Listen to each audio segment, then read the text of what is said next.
Assalamualaikum warahmatullahi wabarakatuh. Halo semuanya, apa kabar? Semoga kalian senantiasa sehat dan tetap semangat ya belajarnya. Kali ini kita akan mempelajari sistem pencernaan. Materi ini dipelajari di kelas 8 semester 1 untuk jenjang pendidikan SMP. Nah, sebelum kita mempelajari sistem pencernaan, ada baiknya kalian menyiapkan alat tulis ya. Kalian dapat mencatat materi yang menurut kalian penting untuk diingat. Adapun kompetensi dasar, indikator pencapaian kompetensi dan tujuan pembelajarannya sebagai berikut. Diharapkan setelah kalian mengikuti pembelajaran ini, kalian mampu menjelaskan organ-organ penyusun sistem pencernaan manusia dan fungsinya dengan benar. Kalian juga diharapkan mampu mendeskripsikan saluran dan kelenjar pencernaan yang menyusun sistem pencernaan pada manusia dengan tepat. Nah, sebelum kita memasuki materi sistem pencernaan, ayo kita cari solusi. Manusia memerlukan energi untuk beraktivitas. Energi tersebut dapat diperoleh dari makanan yang dikonsumsi. Agar makanan dapat diserap dan dimanfaatkan oleh tubuh, makanan perlu dicerna oleh sistem pencernaan kita. Ternyata ada banyak organ loh yang berperan dalam sistem pencernaan. Yang jadi pertanyaan, apa saja organ yang berperan dalam sistem pencernaan?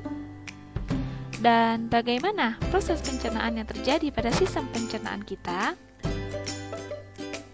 Ayo kita cari solusi. Untuk menjawab pertanyaan tadi, kita akan menjelaskan tentang sistem pencernaan. Sistem pencernaan pada manusia terdiri dari saluran dan kelenjar pencernaan. Nah, saluran pencernaan merupakan alat yang dilalui oleh bahan makanan meliputi mulut, kerongkongan, lambung, usus halus, usus besar, hingga anus. Kelenjar pencernaan adalah bagian yang mengeluarkan enzim untuk membantu mencerna makanan. Kelenjar pencernaan terdapat di dinding lambung, dinding usus, pankreas, dan hati. Nah, kalian bisa amati ya, ini adalah gambar dari sistem pencernaan manusia, terdiri dari saluran dan kelenjar pencernaan. Saluran pencernaan manusia dimulai dari mulut, kerongkongan, lambung, usus halus, usus besar, dan anus. Sedangkan kelenjar pencernaan kelenjar pencernaan terdapat pada dinding lambung, pada dinding usus halus, kemudian kelenjar pencernaan itu ada di pankreas dan di hati. Nah, kita akan bahas satu persatu ya. Saluran pencernaan terdiri dari mulut, kerongkongan, lambung, usus kecil, usus besar, hingga anus. Yang pertama, kita akan membahas tentang mulut. Nah, kalian bisa mengamati mulut kalian. Di dalam mulut terjadi pencernaan secara mekanik dan kimiawi. Apa itu pencernaan mekanik dan apa itu pencernaan kimiawi? Pencernaan mekanik adalah proses mencerna makanan dengan mengunyah dan ditelan sampai menjadi seperti bubur. Sedangkan proses kimiawi adalah proses mencerna makanan dengan menggunakan enzim yang dapat menghancurkan ikatan-ikatan senyawa yang kompleks yang ada pada makanan tersebut. Enzim-enzim ini sangat dibutuhkan karena bisa menguraikan bentuk makanan yang utuh, kemudian juga bisa menguraikan senyawa di dalamnya, sehingga dari yang tadinya molekulnya masih kompleks atau makromolekul bisa menjadi nutrisi yang dicerna oleh tubuh. Nah, kita kembali ke rongga mulut. Di dalam mulut terdapat lidah, gigi, dan kelenjar ludah. Kalian bisa lihat gambarnya. Di rongga mulut kalian terdapat lidah, gigi, ya. Dan ini ada gambar tentang kelenjar ludah. Kita memiliki 3 buah kelenjar ludah. Kita bahas satu persatu. Lidah membantu dalam proses mengunyah, menelan, mengenali rasa, mengenali tekstur makanan. Lidah juga memiliki saraf yang sangat sensitif terhadap panas, dingin, dan tekanan. Kemudian gigi kita tersusun dari mahkota, leher gigi, dan akar gigi. Bagian yang bisa kalian lihat adalah bagian mahkota, sedangkan leher gigi dan akar gigi tertutup oleh gusi. Nah, gigi kita ini tersusun dari 4 jaringan. Ada jaringan email, jaringan dentin, pulpa, dan sementum.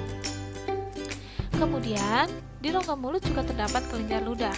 Kelenjar ludah ini yang menghasilkan air liur atau saliva. Nah, air liur atau saliva ini berfungsi untuk melarutkan makanan, memudahkan dalam proses menelan, dan melindungi saluran mulut dari panas, dingin, asam, dan basah. Di dalam ludah ini terdapat enzim petialin atau amilase yang berfungsi mengubah makanan yang mengandung zat karbohidrat berupa amilum untuk dirubah menjadi gula sederhana jenis maltosa. Nah, ini adalah salah satu contoh dari pencernaan kimiawi, di mana dibantu proses penyederhanaan molekulnya oleh bantuan enzim petialin atau enzim amilase. Nah, kalian bisa memahami ya tentang bagian-bagian mulut. Berikutnya kita akan membahas tentang kerongkongan atau esofagus. Kerongkongan berfungsi sebagai jalan bagi makanan yang telah dikunyah dari mulut menuju lambung. Nah, makanan sebelum masuk ke dalam esofagus akan melewati tekak atau faring. Coba kalian raba pada bagian tenggorokan kalian. Nah, tekak atau faring ini adalah pertemuan antara saluran pencernaan dan saluran pernafasan. Agar makanan tidak salah masuk ke dalam saluran pernafasan, maka pada faring ini terdapat sebuah katup yang namanya epiglotis. Katup ini kecil, tapi fungsinya begitu besar, peranannya besar bagi kehidupan kalian. Karena katup epiglotis ini akan menutup salah satu saluran yang tidak sedang digunakan. Jadi ketika kalian menelan makanan, epiglotis akan menutup saluran pernafasan. Begitupun sebaliknya, ketika kalian bernafas, epiglotis akan menutup saluran pencernaan. Bayangkan jika kalian tidak memiliki epiglotis, mungkin akan sangat repot dan sangat kesulitan untuk membedakan jalan masuk antara kerongkongan dengan tenggorokan. Nah, sudahkah kalian bersyukur dengan kehadiran epiglotis di dalam tenggorokan kalian? Mari kita ucapkan Alhamdulillahirrabbilalamin atas karunia Allah Subhanahu wa Ta'ala yang telah menciptakan epiglotis dalam kehidupan kalian. Berikutnya, di kerongkongan terdapat otot yang dapat berkontraksi secara bergelombang sehingga makanan bisa masuk ke dalam lambung. Nah, gerakan otot ini melawan daya gravitasi loh. Kalian tahu kan? Ya, gravitasi. Coba kalian menelan makanan dalam posisi terbalik, pasti akan tetap masuk ke dalam lambung. Tapi hal ini tidak perlu untuk diuji coba ya, cukup berbahaya. Ini hanya memastikan saja bahwa otot kerongkongan itu dia mendorong makanan untuk masuk ke dalam lambung. Nah, bisa kalian lihat, ini adalah gambar dari kerongkongan kalian, di mana otot kerongkongan mendorong makanan masuk ke dalam lambung. Gerakan ini yang disebut dengan gerakan peristaltik. Bisa dipahami ya? Nah, berikutnya kita akan membahas tentang lambung atau ventriculus. Nah, berikutnya kita akan membahas tentang lambung atau ventriculus. Lambung dapat mencerna makanan secara mekanik, meskipun di dalam lambung juga terdapat enzim-enzim yang berfungsi untuk mencerna makanan secara kimiawi. Lambung kita tersusun dari 3 lapisan otot, yaitu lapisan bagian dalam berserabut miring, lapisan bagian tengah berserabut melingkar, dan lapisan luar yang berserabut memanjang. Kalian bisa amati pada gambar berikut ya. Ini adalah gambar dari lambung kita. Ada bagian dalam, bagian tengah, dan bagian luar. Nah, ketiga otot ini akan berkontraksi sehingga mengakibatkan makanan yang masuk ke dalam lambung tercampur dengan enzim sehingga terbentuk bubur atau kim. Nah, Getah lambung. Di dalam lambung juga terdapat getah lambung, yaitu campuran dari zat-zat kimia yang sebagian besar terdiri dari air, asam lambung atau HCl, serta enzim-enzim. Ada enzim pepsin, renin, dan juga enzim lipase. Berikutnya, kita akan membahas tentang usus halus atau usus kecil, di mana usus halus kita ini diameternya sekitar 2,5 cm. Namun, jika dibentangkan, usus halus bisa mencapai panjang sekitar 6 meter. Wah, panjang juga ya. Nah, di dalam usus halus terdapat struktur yang disebut dengan villi. Villi ini berupa tonjolan-tonjolan yang memperluas bidang permukaan usus sehingga meningkatkan area penyerapan. Nah, ini yang Ibu tunjukkan adalah villi yang terdapat pada bagian usus halus. Nah, usus halus kita terdiri dari 3 bagian, yaitu duodenum, usus 12 jari, jejunum, usus kosong, dan ileum, usus penyerapan. Nah, dalam menjalankan fungsinya, usus halus dibantu oleh hati, pankreas, dan kelenjar yang ada pada dinding usus halus. Berikutnya, kita akan membahas usus besar. Nah, di dalam usus besar, sisa makanan akan diuraikan dengan bantuan bakteri Escherichia coli. Nah, salah satu fungsi dari usus besar adalah untuk menyerap air yang masih tersisa pada makanan. Agar sisa makanan tidak kembali masuk ke dalam usus halus, maka terdapat katup yang membatasi antara usus halus dengan usus besar. Katup tersebut dinamakan katup iliosekal. Ini adalah gambar dari usus besar manusia. Bisa kalian amati dari gambar ini ya.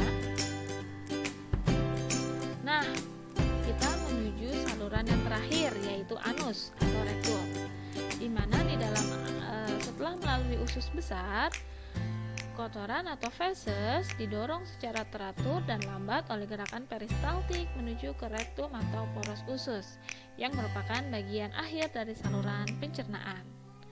Sampai sini, apakah kalian bisa memahami tentang saluran pencernaan? Baiklah, jika bisa dipahami, kita akan melanjutkan menuju kelenjar pencernaan. Nah, ada apa saja sih kelenjar pencernaan pada manusia? Yang pertama ada hati. Hati membuat empedu yang terkumpul dalam kantung empedu. Pada waktu kalian memakan makanan berupa lemak, getah empedu ini akan dipompakan ke dalam usus 12 jari melalui pipa empedu. Selain itu, hati juga memiliki fungsi lain, yaitu untuk memproduksi enzim-enzim, merombak sel darah merah yang sudah mati, menampung vitamin A, vitamin D, vitamin E, dan vitamin K yang berlebihan dalam tubuh, kemudian berfungsi untuk menyimpan cadangan gula dalam bentuk glikogen dan mengubahnya menjadi glukosa ketika diperlukan. Kemudian, hati juga bisa mengubah kolesterol dan asam amino menjadi glukosa dalam kondisi tubuh kehabisan glikogen. Serta, hati juga berperan dalam menetralisir zat-zat kimia berbahaya hasil metabolisme dari tubuh kita sendiri maupun yang berasal dari luar tubuh. Nah, kelenjar yang kedua yaitu kelenjar pankreas. Kelenjar pankreas ini dapat mengeluarkan getahnya berupa insulin yang akan dicurahkan langsung ke dalam darah. Pankreas menghasilkan hormon insulin untuk mengubah kelebihan glukosa dalam darah menjadi glikogen di dalam hati. Nah, bubur makanan yang keluar dari lambung dan masuk ke dalam usus halus bercampur dengan empedu dan getah pankreas, sehingga pencernaan secara kimiawi bisa terus berlangsung. Ini adalah gambar dari hati, saluran empedu, dan pankreas, di mana ketiganya bukan merupakan organ yang bersentuhan langsung dengan makanan, tapi mereka memiliki peran yang begitu besar dalam pencernaan kimiawi pada makanan yang kalian makan. Nah, itu tadi adalah tentang kelenjar pencernaan. Apakah kalian dapat memahaminya? Baik. Jika ya, kalian bisa melanjutkan materi ini pada proses pencernaan. Nah, proses pencernaan ini akan membahas tentang bagaimana sih proses yang terjadi pada setiap organ-organ yang berperan dalam sistem pencernaan. Insya Allah materi ini akan dibahas pada pertemuan berikutnya. Nah, untuk menjawab rasa penasaran kalian, kalian bisa mempelajari proses pencernaan pada video berikut yang telah Ibu siapkan.